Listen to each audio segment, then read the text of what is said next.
जळगाव जिल्ह्यातल्या पाचोरा नगरपालिकेमध्ये कोण नगराध्यक्ष होणार आणि कुणाची सत्ता येणार आहे त्यावर एकदा नजर टाकूयात।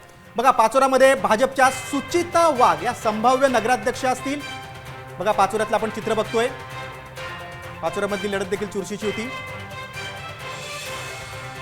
आणि शिंदे गटाचे 31 नगरसेवक निवडून येतील आणि संभाव्य सत्ता शिंदे गटाकडे जाईल असा अंदाज आहे। नक्कीच, आणि या अंदाजाचं आमचे प्रतिनिधी सीएन चौधरी यांनी नेमकं काय विश्लेषण केलंय, त्यांनी नेमका काय अंदाज व्यक्त केलेला आहे पाहूया।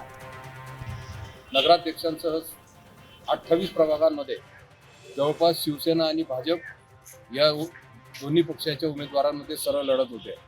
नगराध्यक्ष पदासाठी शिवसेनेच्या वतीने आमदार किशोर पाटील यांच्या सौभाग्यवती सुनीता किशोर पाटील आणि भाजपाच्या वतीने माजी आमदार दिलीप वाघ यांच्या सौभाग्यवती सुचिता दिलीप वाघ यांच्यात सरळ लढत जुंपलेली आहे। परंतु एकंदर मतदारांचा कौल आणि माहोल बघता सध्या तरी सुनीता किशोर पाटील यांचं पारडं जड दिसत आहे।